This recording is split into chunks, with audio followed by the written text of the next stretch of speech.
Welcome. This is Improve with Joe. New edition. As you know, editions get updated, and I'm updating it. This is my new recording perspective. I got a big table, just did the what's in my camera bag for 2021, talked about some other things, and yeah, this is just going to be a new alternative. I definitely like the backdrop and the 50-50 nature of it. That's intentional. But either way, welcome to Improve with Joe. Today is day 13 of 2021. You survived 12 days already, and you're going to survive another one. And if my quotes and word happens to help, I've served my purpose. If it doesn't help, and you don't like this video, downvote it, let me know, and move on to the next one. If you do like it, give it a thumbs up, give it a comment, share it.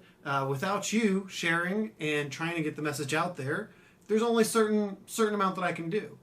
What you can do is stay on the video. If you start watching it, even if you just, mute it and leave it to play, leave it on. Let it play through the entire. One of the things about the YouTube algorithm is that it is highly dependent on the click-through rate, how much you watch of it, and just your retention. So those are kind of all intertwined.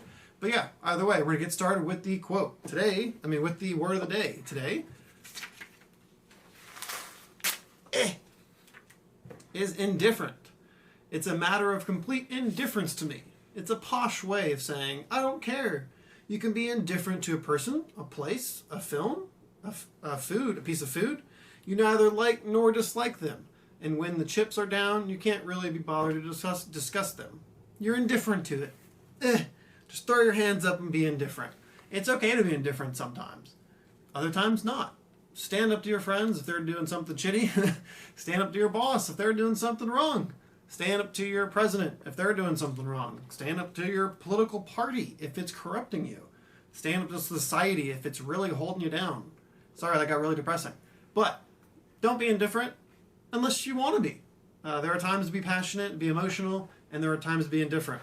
It's all the great duality of life. But I'm on a timer, set it for 5 minutes, and I'm already halfway through, and I got some stuff to talk about. So, quote 1. Change the way you look at things, and the things you look at change. This is by Wayne Dyer, who is a self-help and motivational speaker, one of the originals. Change the way you look at things, and the things you look at change. It's all about perspective. Quote number 2. In any given moment, we have two options: to step forward into growth or step back into safety. Without challenge, there is no change. Without, seek discomfort. That's the S theory's, kind of line. But in any given moment, we have two options: to step forward into growth or step back into safety. Really couldn't agree more with this. I'm trying to step forward into growth, trying to step forward in a new path, new plan, and new interaction with the world. And I could step back into safety, into a reliable job, but I'm not doing it. Not doing it. Quote number 3. This one's important because it's going to define a kind of a new perspective change for the channel and the image that I'm going to try to put out there. The pessimist complains about the wind. The optimist expects it to change. The realist adjusts the sails. I'm adjusting the sails, and I'm trying to adjust the sails of this, quote unquote, it's called the ship of state. And this is something I'll talk about more down the road. Basically, I like to view society as a giant ship. And this goes back to Plato. This was originally his philosophy. And basically, society has been referred to as a giant ship. And we argue that the ship Plato argued that the ship can only be led by philosophers. Great thinkers, as they're called. Or a ruler must have a love of wisdom, intelligence, reliability, and a willingness to live a simple life. He said, for such a utopia to occur, those are the characteristics that he believes a ruler must have. And this ruler needs to be the navigator and the director of the ship. And he said the kings must adequately and generally philosophize in order to tap into the form of the good, in order to properly steer the ship. Well, right now our society is not properly steering the ship, in my opinion. And I basically want to go out there and be that little tugboat in front of the ship. I'm going to, have that form of good, have the kind of mental image and plan for society, and have literally every single person in mind with these changes and with these ideas and how I'm communicating with people and trying to move forward and what I'll be doing. I'm going to try to be that little tugboat out in front of this giant ship of society.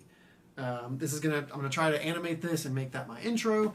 Definitely excited about that. It'll take some time, but that's part of the goal for the next month or so, to kind of work on that intro animation. It's probably going to start with coloring on the whiteboard and going from there. But we'll see. But thank you so much for joining. Again, I've leave you with the quote of the day. The pessimist complains about the wind. The optimist expects it to change. The realist adjusts the sails. By William Arthur Ward. He had wrote a bunch of little quips like that. So, adjust your sail. Improve. Get better. Kick ass. Win the day. All that good stuff. Thank you for improving with Joe. Thank you for watching. And have a great one, and see you in the next one.